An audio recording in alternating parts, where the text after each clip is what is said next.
Halo semua, bertemu lagi dengan saya di video kali ini.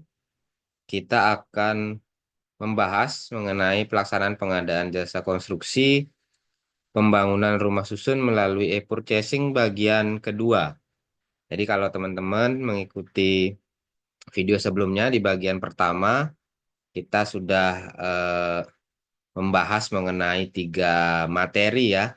Yang pertama tentang sejarah peraturan pengadaan barang jasa pemerintah, kemudian yang kedua definisi-definisi yang terkait atau dalam pelaksanaan e-purchasing apa saja yang teman-teman perlu tahu definisinya, serta yang ketiga dasar hukum pengadaan jasa konstruksi rumah susun melalui e-purchasing. Silakan nanti bagi teman-teman yang belum menonton bisa cek linknya di deskripsi.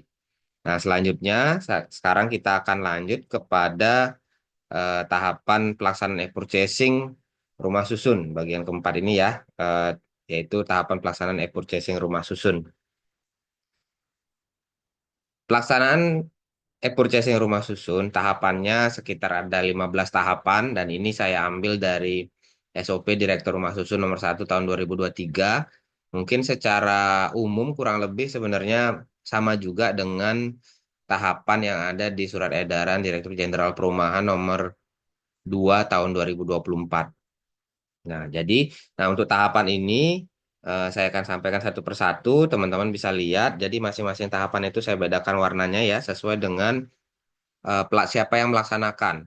Jadi misalkan untuk yang warna orange itu dilaksanakan oleh Direktur Rumah Susun, kemudian warna biru oleh Kepala Balai, warna hijau oleh PPK, warna eh, pink itu oleh Kepala Satuan Kerja atau Kepala Satker, dan yang warna ungu oleh tim teknis purchasing gitu ya.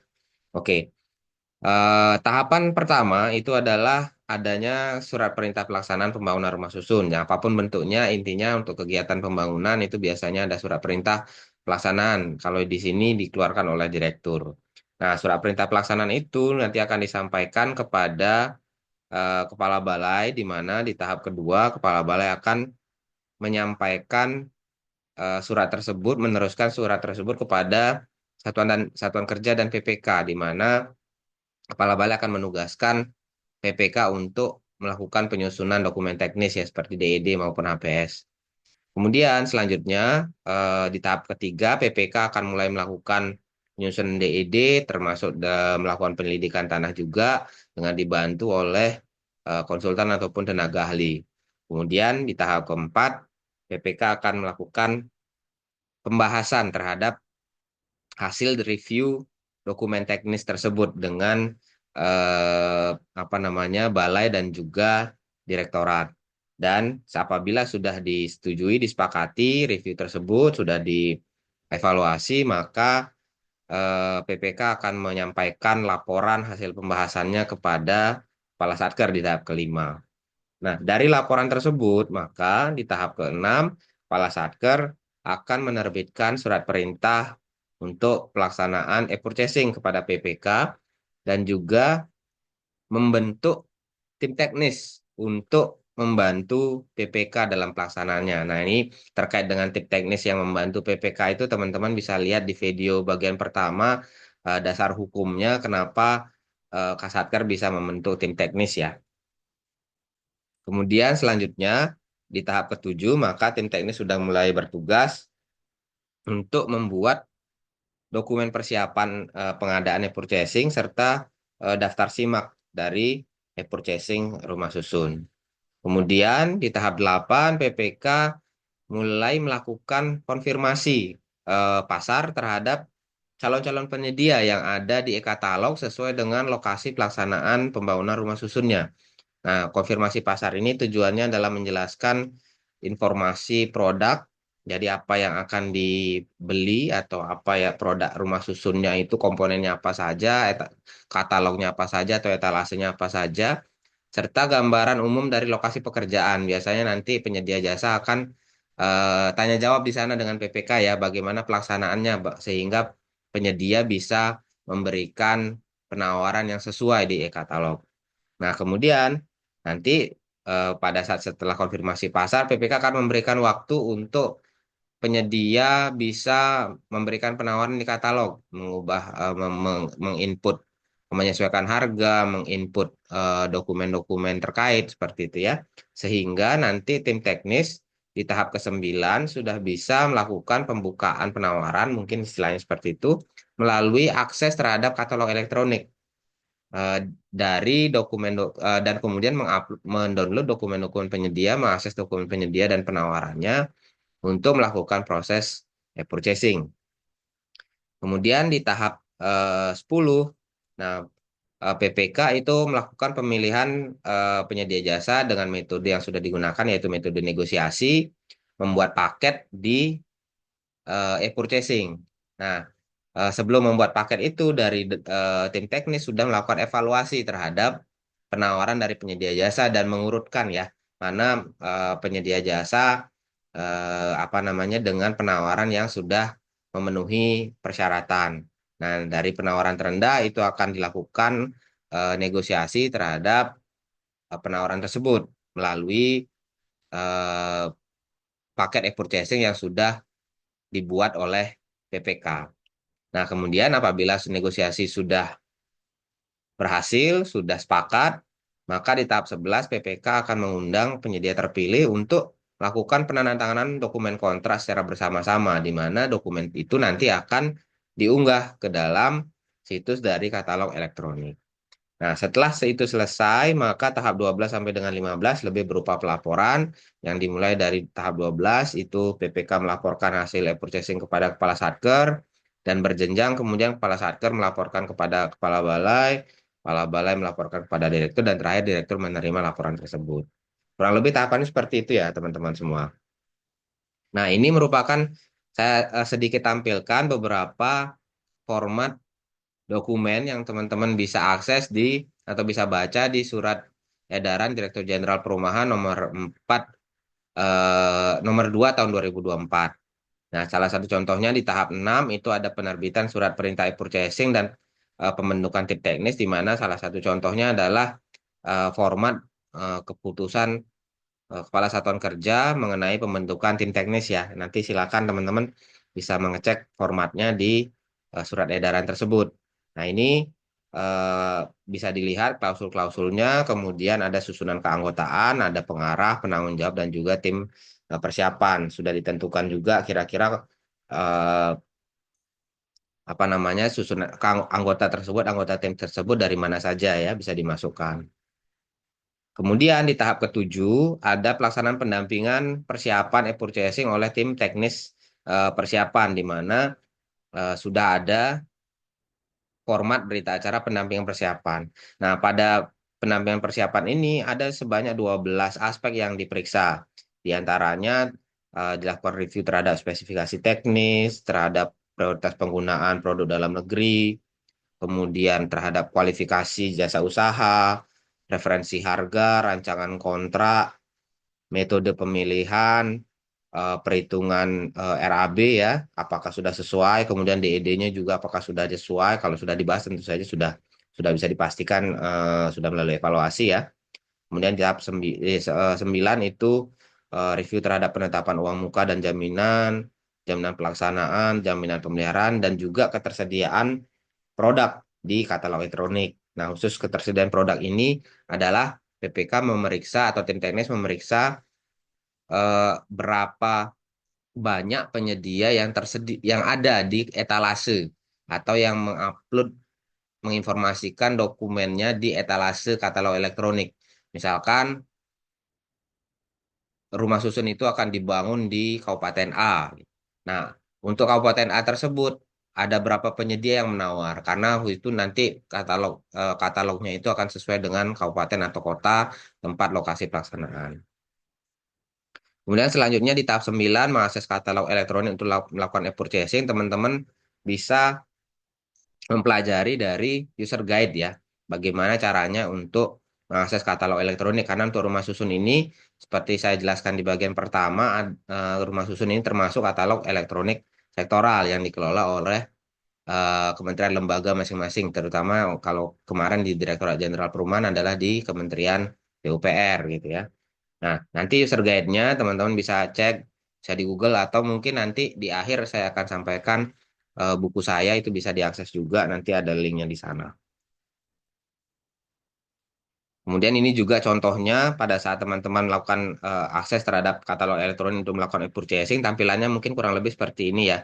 Jadi nanti ada rumah susun, ada komponen-komponen lainnya ya. Jadi itu tergantung dari produk yang akan dibeli oleh PPK. Jadi misalkan komponen dari rumah susun itu selain bangunan rumah susunnya, misalkan ada juga lampu taman, ada tamannya sendiri, pohon-pohon gitu ya. Kemudian ada paving misalkan atau drainase dan yang lainnya. Nah, itu bisa diakses di e-purchasing atau di e-katalog.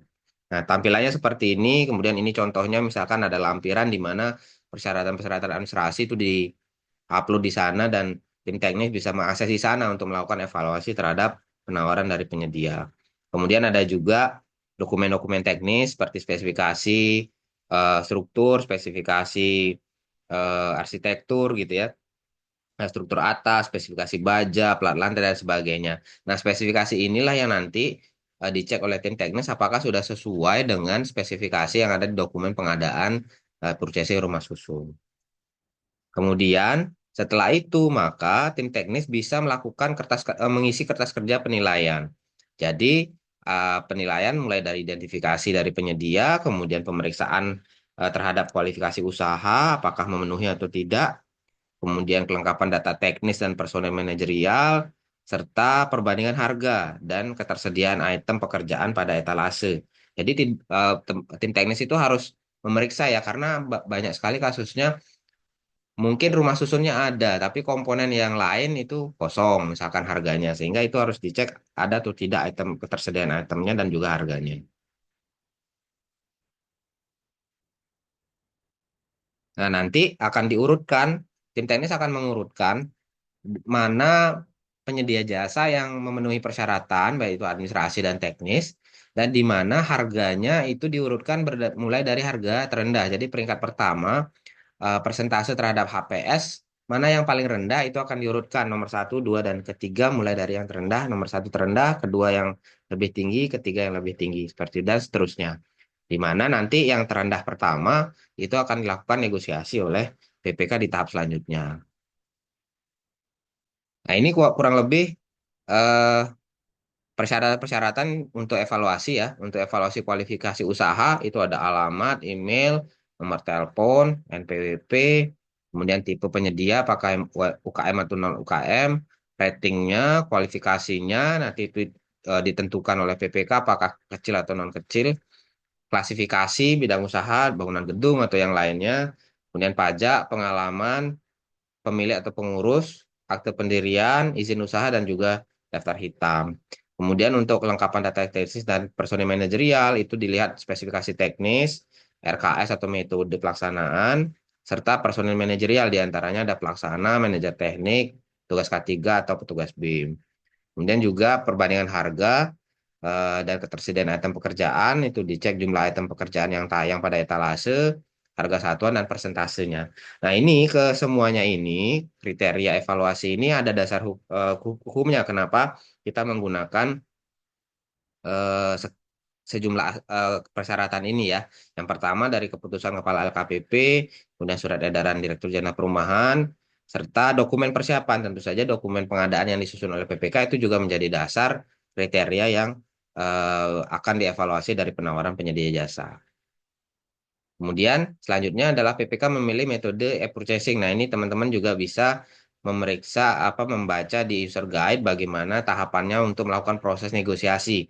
Jadi di e-katalog itu setelah di input paketnya, kemudian penawaran sudah masuk, maka dapat dilakukan proses negosiasi. Misalkan negosiasi harga di rumah susun atau harga komponen, misalkan gitu ya, itu dilakukan negosiasi sampai dengan terjadi kesepakatan.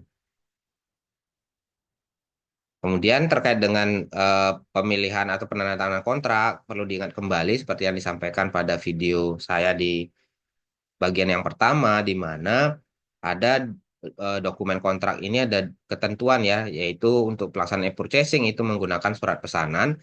Namun karena ini merupakan kegiatan konstruksi atau pekerjaan konstruksi di mana pekerjaannya pasti akan lebih dari 200 juta sehingga bentuk dokumen kontraknya adalah surat perjanjian. Nah, oleh karena itu perlu dilakukan penyesuaian baik itu surat pesanan ataupun dilengkapi dengan surat perjanjian agar memenuhi ketentuan yang berlaku.